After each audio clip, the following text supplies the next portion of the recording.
Video பார்க்க போகிறோம்னா ஒன்றும் இல்லை, தட்டு தான் ஒரு ஏக்கரா இருக்கிறது கூப்பிட்டுக்கிறாங்க. நைட்டு நானும் அஜித்தும் தூக்குனப்பில் மாட்டி எல்லாம் ரெடி பண்ணி வச்சுக்கிறோம். அதுங்காட்டி பேலர் ஓட்ட போயிட்டான்.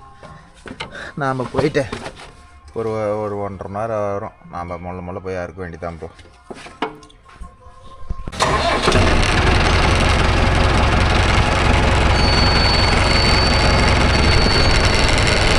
இந்த லிவரை தூக்கணும்னா கட்டுற மாதிரி அப்படியே எடுத்துருக்கோம். அதான் லாப்பை வேறு எடுக்காது வந்துட்டோனே.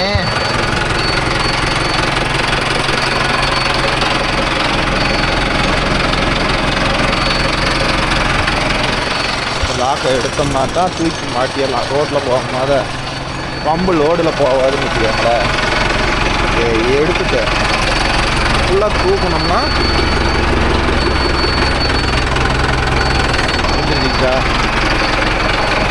இந்த லாக்கை போட்டுவிட்டு அங்கே இறக்கி விட்டோம்னா பம்பு லோடு குறைஞ்சிரும்.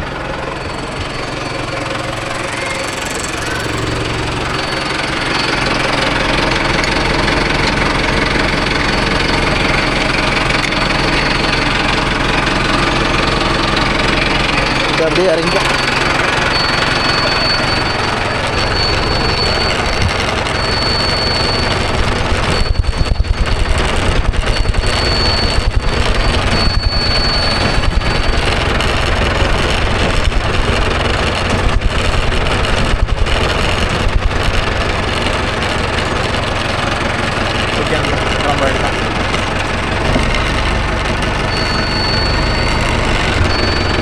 அடா போலாம்.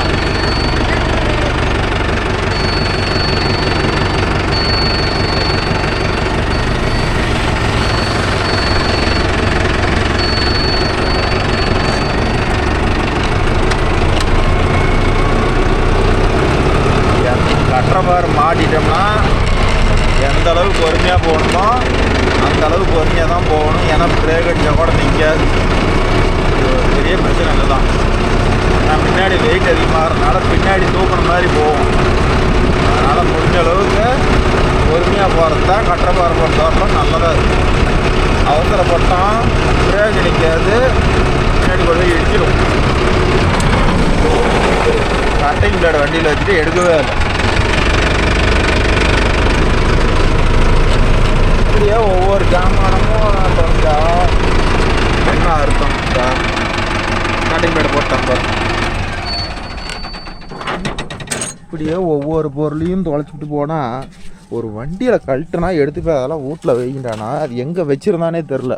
அஜித்து இங்கே கிடக்குது கட்டிங் பிளேடு, ரோட்டில் கிடக்குது. இது மாதிரி நிறையா நண்பர்கள் எல்லாம் ஜாமானத்தை வாங்கி ரோட்டில் போட்டு போவோம், அங்கே போட்டு போவோம். அப்புறமேட்டு கழட்டுற அன்னைக்கு கேட்டால் நான் வீட்டில் தான் எல்லாம் கொண்டாந்து வச்சேன் காணா அப்படின்றவானுங்க எல்லாருமே. ஒவ்வொரு வண்டி ஓனருக்கெல்லாம் அனுபவிப்பான். உண்மையாக என்னன்னு கமெண்டில் சொல்லுங்கப்பா, நான் தெரிஞ்சுக்கேன்.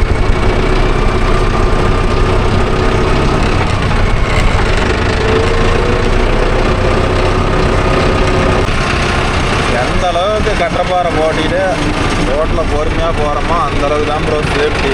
ஏன்னா அவசரத்துக்கு பிரேக் அடிச்சா நிற்காது. 10 நிமிஷம் நடந்து இன்னொரு 1/4 மணி நேரம் சேர்த்தி கூட போயிடலாம். ஆனால் வேகமாக போனால் நிற்கும்னா சத்தியமாக பிரேக் அடித்தா நிற்காது. மகேந்திராவே நிற்கலன்னா ஜாண்டியரில் தான் அதிகமாக மாட்டிருக்கிறாங்க.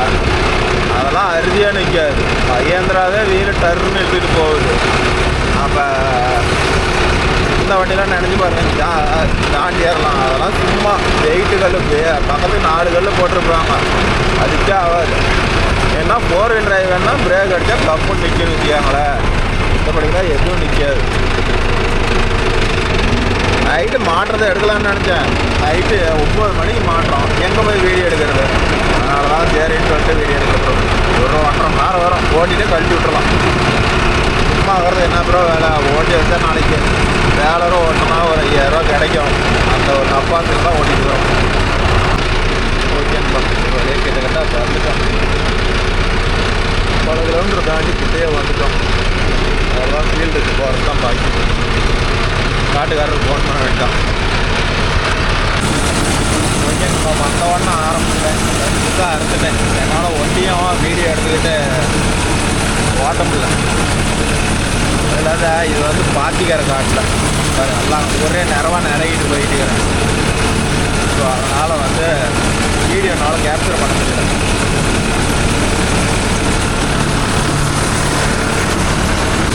வயல் அறுத்தாச்சு, அறுத்துட்டு கீழே ஒரு வயல் இருக்குது, அதையும் அறுத்துட்டா வேலை மாட்டி. எல்லாம் பாக்கியா வண்டிங்கிறதுனால பாக்கியாளுக்குள்ள இறங்கி தான் வண்டி மாட்டிக்குது. பின்னாடியும் போக மாட்டேங்குது, முன்னாடியும் போக மாட்டேங்குது. அதுக்கு பெரிய அக்கம் போகிறாது.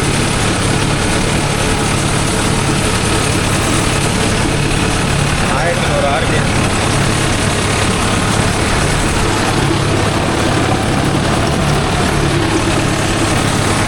இது பார்த்தீங்கன்னா லோ சேடில் ஓட்டிகிட்டு வரோம். Low saddle 12,000 540 RPM. பாஜகாரம் இல்லைன்னா அதெல்லாம் சூப்பராக இருக்கும். நம்ம 585 செடிக்கிற வண்டி எடுக்கலாம்னா செலக்ட் பண்ணிக்கிறோம். எப்படி இருக்குன்னு சொல்லுங்கள். ஜாண்டியர்லாம் டீசல் பயமாக இருக்குது. மெயின் பிரச்சனை மகேந்திராவில் கம்பேர் பண்ணணும், ஜாண்டியர் பேர்ஸ் அதிகம்.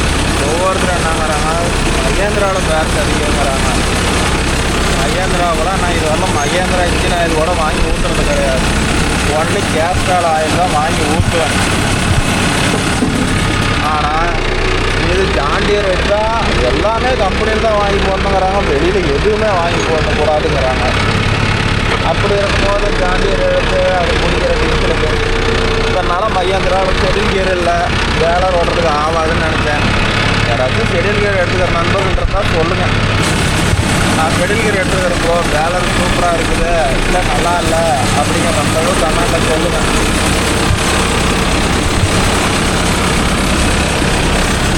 அந்த அஜித் வரேன்னு ராவடியான ராவடி, நீ கம்முன்ற உழவு ஓட்ட, நான் போய் அறுத்துறேன், பொறுமையாக அறுத்துக்கிறேன், ஒன்றும் அவசரம் இல்லை அப்படின்ட்டு அப்போ நான் வந்துடுறோம். ஏன்னா 2 பேரும் இங்கே வந்துட்டா வச்சுக்காங்க, ஒன்றும் உழவு ஓட்டுறதா அப்புறம் எல்லாம் போய் தேங்கி போயிடும். உழவு ஓட்டுற சாமி நான் இது எவ்வளோ நேரம் வரும், ஒரு 2 மணி நேரம் நான் மேல் வயலில் அறுத்து போட்டு கிடக்கு, ஒரு 2 மணி நேரம் தான் வரும், நான் அறுத்து ஆச்சிட்டு வந்துடுறேன் அப்படின்னு அவன் வந்துருந்தா எல்லாம் கொஞ்சம் வீடியோ எடுக்கிறதுக்கு நல்லாயிருக்கும். இப்போ வந்து நாம் வண்டியே வீடியோ எடுத்துகிட்டு ஓட்டுற மாதிரி ஆயிடுச்சு. கட்டுறக்காரெல்லாம் கரெக்டாக இந்த சைன் ஐட்டமாக சூப்பராக நேராக இருக்கணும் ப்ரோ. அந்த சின்ன பண்ண இருந்தால் பூரா தலைவலி பிடிச்ச வேலை, அங்கங்கே கழட்டி வந்துட்டு போவோம், சைடு கடை விடுவோம், இதே வேலையாக போயிடும். இதெல்லாம் ஓரளவு இன்னொன்று எங்கள் கண்ட்ரோலுக்கு வந்துருக்குது, எந்த பிரச்சனையும் இல்லாத ஓடிட்டு. அன்னைக்கு ஒரு ஃபீல்டு இன்றைக்கி ஒரு ஃபீல்டும் எல்லாம் ஒரு சில்லற வேலைக்கு செஞ்சால் தான் ஓடுங்க. நம்ம என்ன பண்ணுறது, ஆட்சியாக்காரம் மட்டும் இல்லைன்னா வச்சுக்காங்க அதே தட்டலாம். பாட்டில் போட்டுவிட்டு பாட்டில் அறுத்துக்கிட்டு ஒரே மட்டமாக லெவலில் வச்சு அறுக்கலாம். ஆட்சியாக்காரனால அதில் போய் இடிச்சு ரீலர் நின்றுக்குது, வேறு நின்றுக்குதா இடிச்சு அதுதான் பிரச்சனை.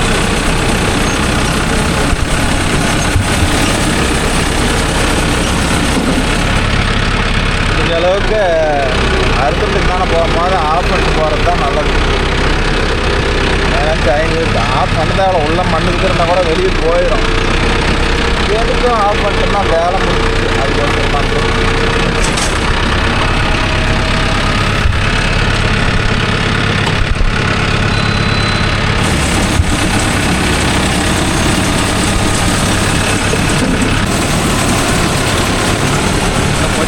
கொஞ்சம் இருந்தால் வேலை முடிஞ்சிடும். இந்த மாடை கொஞ்சம் தான் இருக்குது.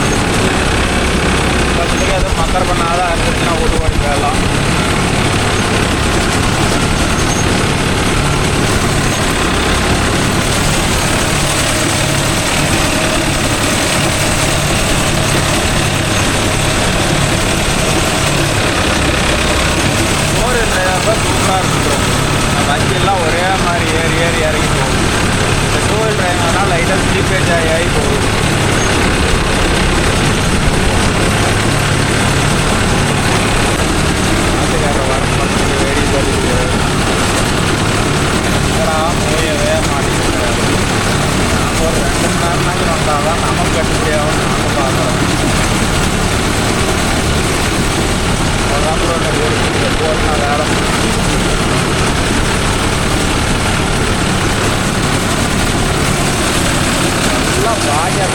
பெரியாலும் மண்ணை நிறைய ஆகிய கரத்துலாம் சூப்பராக இருக்கும்.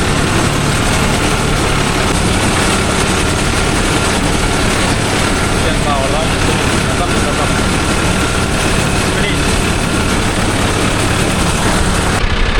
வண்டியை வெளியே எடுத்து விட்டோன்னு சரி ப்ரோ, நாட்டுக்காரர் புகையாக பறந்து போயிட்டாரு. அப்படியே மொல்ல வீட்டுக்கு போகலாம். ஒரு போல்ட் வேறு கல் விழுந்து போச்சு, 2 போல்ட்டு, ட்ரெய்லர் போல்ட்டு. ஒவ்வொன்றா கல் விழுவுறதே வேலையாக போச்சுக்கோம். இன்னும் அப்படியே பொறுமையாக ஊர் போய் சேர வேண்டியதான். அந்த பாட்டிலேருந்து நான் வீட்டுக்கு வரதுக்கு கிட்டத்தட்ட 1/2 மணி நேரம் ஆகிடுச்சு. எல்லாம் பைக்கார சிங்கிள் ரோடு. இது மாதிரி பெரிய ரோடாக இருந்தால் கூட பரவாயில்ல, சிங்கிள் ரோட்டில் வரவே முடியல. ஒரு வழியாக வந்து சேர்த்துட்டோம்.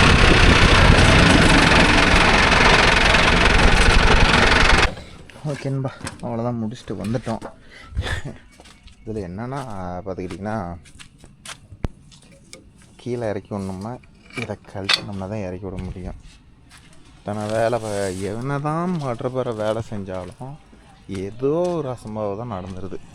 இங்கே பாருங்கள், இதில் பாருங்கப்பா, போல்ட்டு பிடிங்கிட்டு போயிடுச்சு. தெரியுதா? இந்த போல்ட்டு உருகிச்சு. ஓ கடவுளே, ஒன்று போனால் ஒன்று வேலை வச்சுக்கிட்டே இருக்குது. ஓகே, கட்டுறப்பாறை பார்த்தனா ஏதோ ஒரு வேலை வைக்கிது.